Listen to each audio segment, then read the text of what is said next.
Hi there, it's Blair here at Time Trades. Thanks for joining me this weekend. Here is our weekly video for March 5th, 2022. Okay, so we'll start with cues the way we usually do, but I'm going to start over in TradingView because we're going to look at price first. Now, the sentiment out there seems to be very bearish. There's a lot of negativity in my timeline. We got the intermediate low. Well, we don't know if it's a low, but it was definitely a red day that, and we called for a low in last week's video where we built this yellow line forecast. So if things go green in the next few days, then this will turn into be a low and that'll be a successful pivot. Now, real interesting to see the selling pressure right here at this magic level of about 346. You can see the wicks here indicating prices struggling to break through. There's also a lot of overhead pressure with these anchored VWAPs here. These blue lines are anchored VWAPs and they're anchored to the last 5 cheat code days. These are the teal and purple days. So overall, price doesn't look to be as bearish as sentiment is, but we did succeed in a very powerful bullish move up after that February 24th probe down to the white magic line of about 322. So very strong bounce off of that. And then the selling pressure returned late on Friday. Now, looking ahead into next week's forecast, if we flip over to Time Trades, what we think is going to happen, or what the Time Trades machine learning model is forecasting, is a strong up move on Tuesday, March 8th. There's a 52% probability of a 1 standard deviation move up on Tuesday, and some smaller probabilities Wednesday and Thursday. But beyond that, things get a little bit more dicey as we look at pivot high, potentially March 15th, followed by some 2 standard deviation moves down, and also a pivot low on March 16th. So these dates keep coming up quite a bit in our forecasts, especially March 16th. It looks like March 16th may be a significant low across the board here. Now, again, we don't know if this is going to be a lower low or a higher low. I'm in the camp that it is a higher low than what we saw back on February 24th. And the reason for that is we are after these 2 teal lines, and these 2 teal lines tend to indicate major pivots. So again, this opinion of mine, and again, when it comes to price, it's pure opinion. I have no benefit of machine learning forecasting on the price side of things. So the opinion of this March 16th low is a higher low than February 24th is based on the fact that we are after these teal lines. So if you scroll back a little bit in time, after a teal line, often it takes 1 to 2 purple periods after this. So this is like 1 purple period and the second purple period. So these are cheat code timing lines. And often it takes 1 to 1.5. In this case, it took about 1 period for that pivot to take effect. Okay. So over here, I'm thinking that it might take 1 to 2 purple periods for this pivot to really become visible in price. So if we scroll back in time, we can see some more examples of this. Back in March 2021, it took about 1.5 purple periods for a higher low to be established, and then price resumed going up. Back in September 2020, it was basically, there was no delay, right? So the teal line hit and then price reversed. It did come back into a higher low before continuing up. And of course, here we are at the COVID low back in March. In this case, after the initial bounce off the COVID low, there was a smaller secondary bounce right around one purple period after the teal line. So there's, my point in saying all this is that there's a time of, I guess, digestion going on in this time frame right now, 1 to 2 periods after the teal line. Now, I totally get that the macro environment sucks. Inflation is high, interest rate is going up, and there's of course the conflict in the Ukraine, which is all very, very bearish news.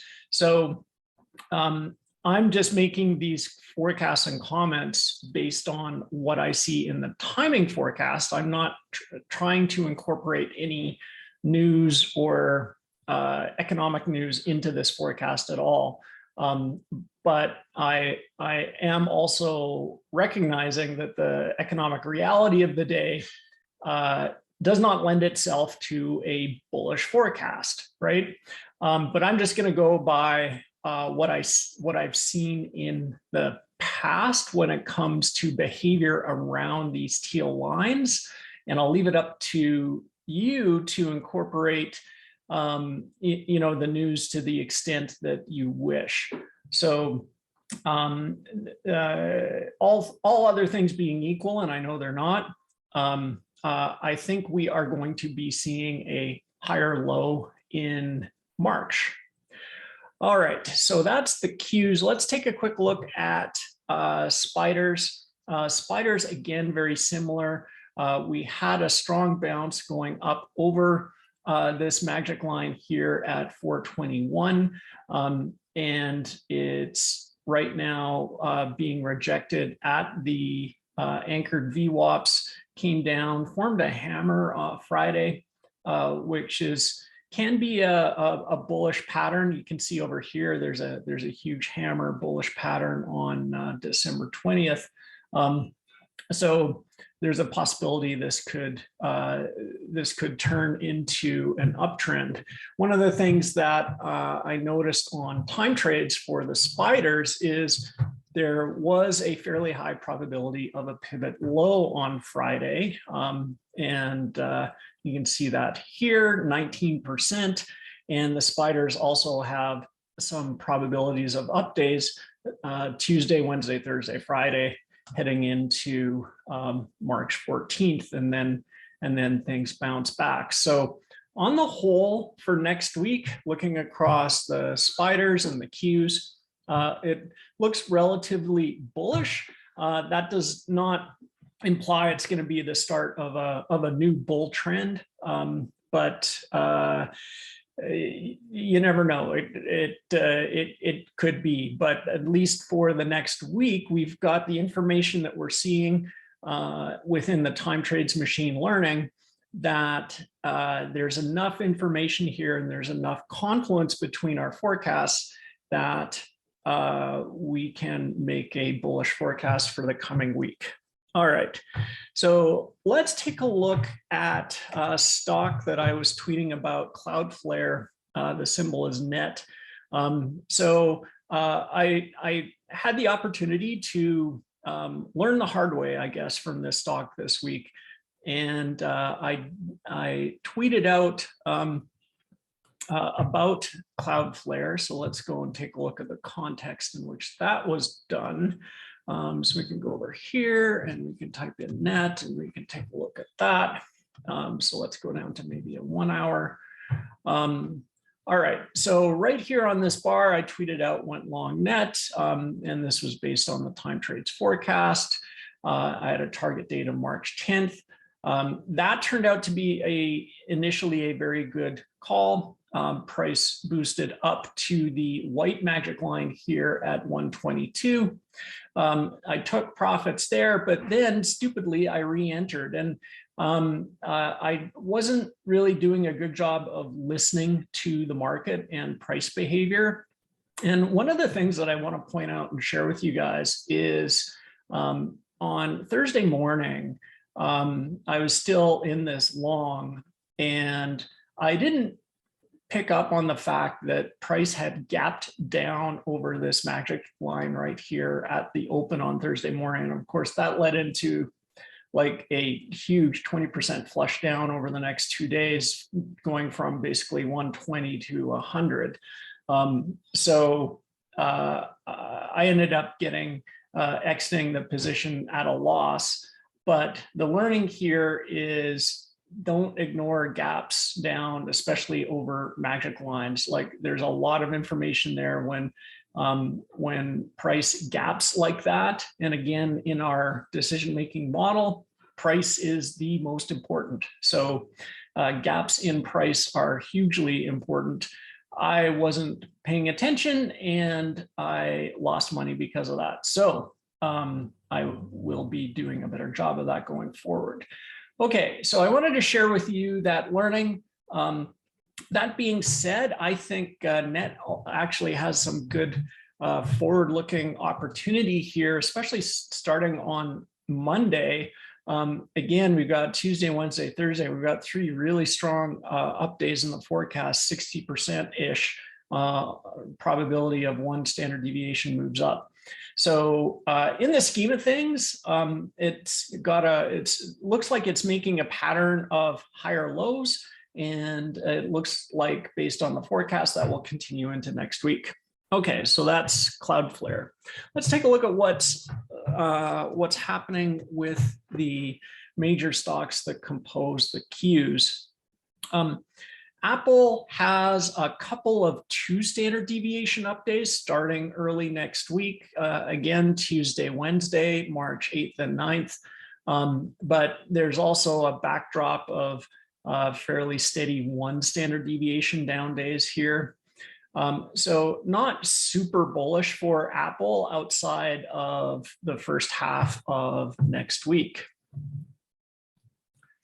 Let's take a look at Google.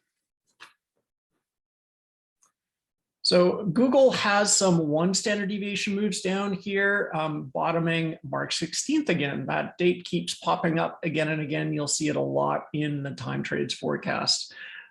So that looks like it's going to be a significant low. I don't know if it's a lower low or higher low. We shall find out.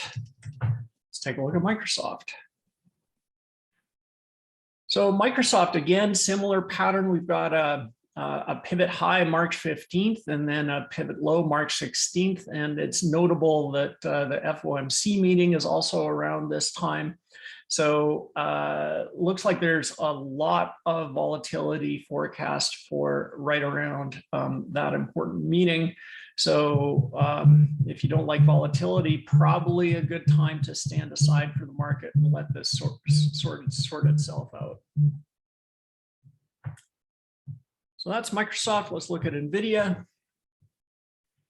NVIDIA has an interesting forecast here. We've got some 2 standard deviation moves down starting March 10th and some very high probability pivot lows March 14th, 15th, 16th, 17th. So NVIDIA's got a fair amount of volatility here in the overall forecast, more than most.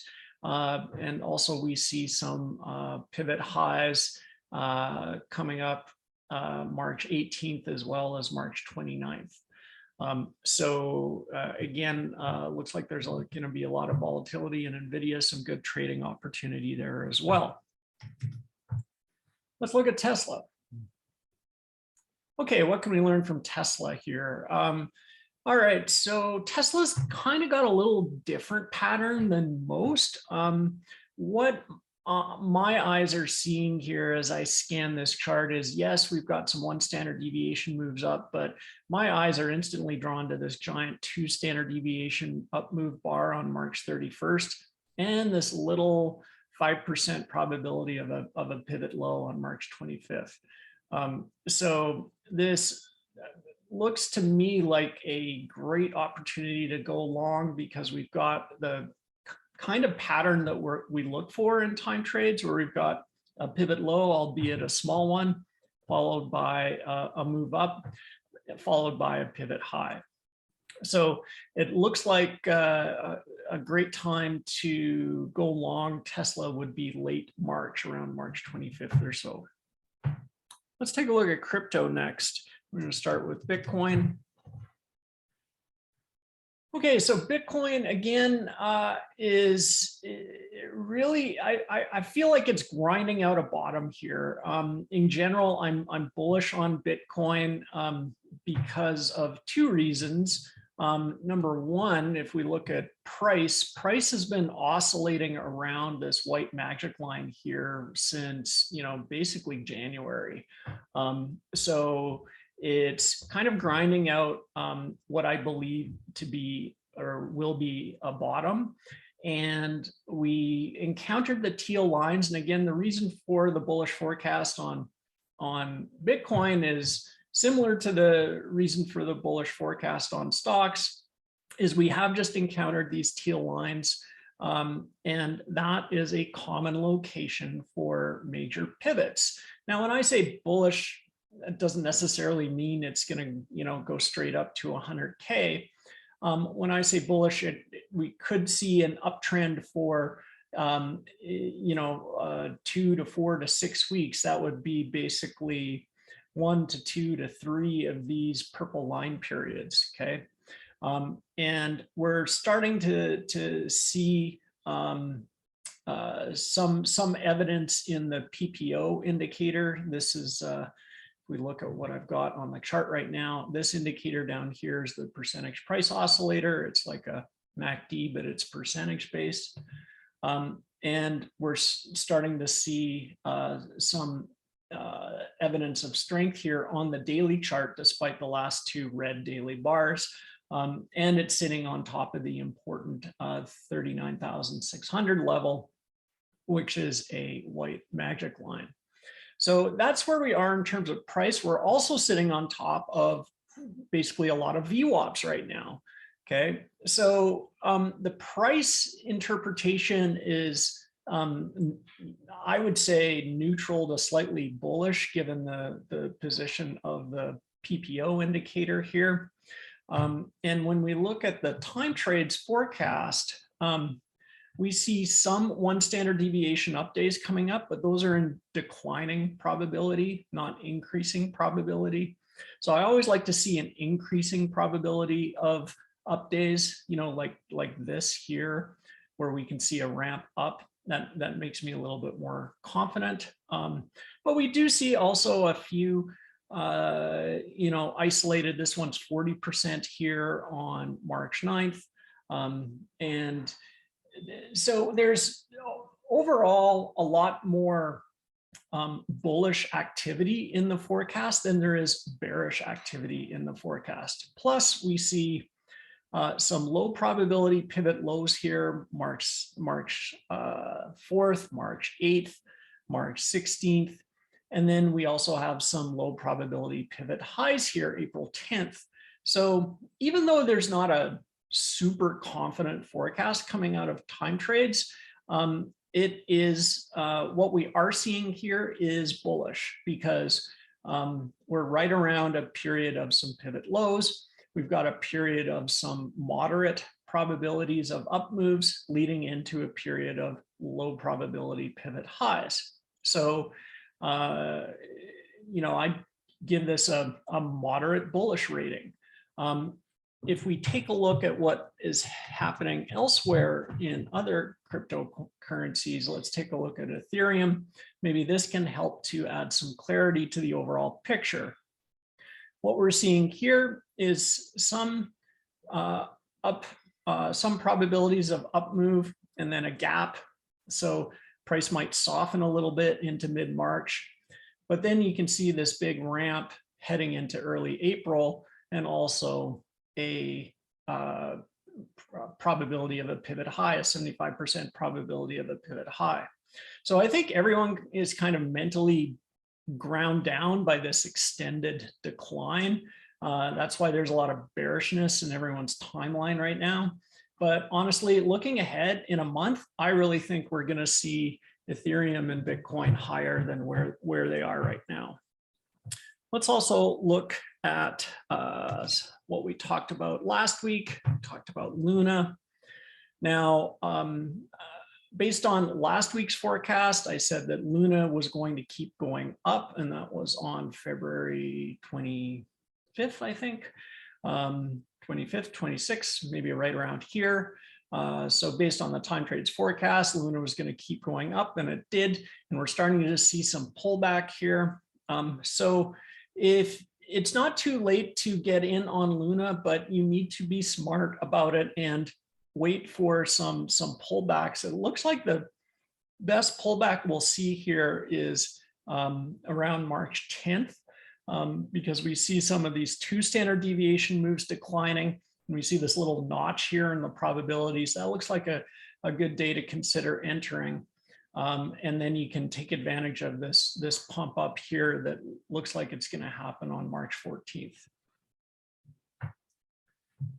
XRP is also interesting. Let's take a look at Ripple here. So after this pivot high on March 12th, then it looks like it's going to continue to ramp. So we might get a little spike up, a little pullback.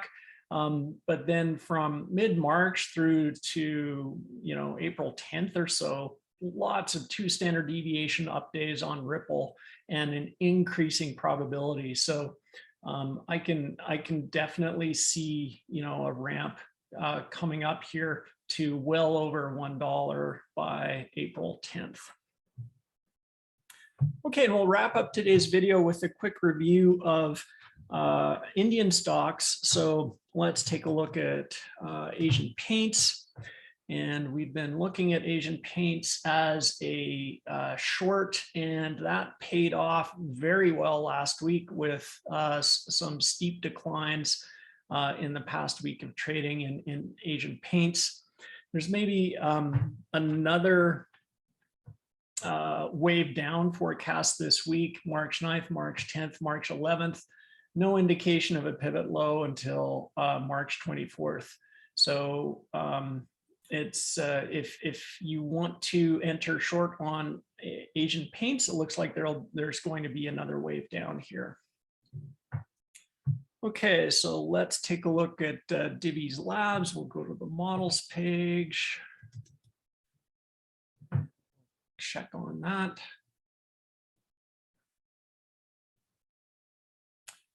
So Divi's Labs, we were talking last week that there's going to be another wave down in Divi's Labs. So we said that on February 28th, I believe. So we were forecasting another wave down. Looks like we got that. And it looks like this is going to continue starting on Monday. We've got a very high 91% probability of a 1 standard deviation down day on Monday, and that's heading into a small pivot low on March 9th.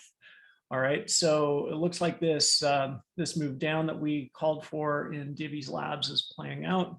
And the last one that we're going to look at here is Vedanta, VEDL. Now, Vedanta, we were talking about last week as there being multiple up waves starting this week, so meaning February 28th. So that indeed happened and went from 361, touched 400. There's a bit of a pullback on Friday, and it looks like there's going to be a couple more up days next week, Tuesday and Wednesday. But there's going to be additional moves up in Vedanta, it looks like starting mid-March. Okay, so that's it for this week's video. Thanks for joining me again. Good luck trading this week, and we will talk to you next week. Thank you. Bye now.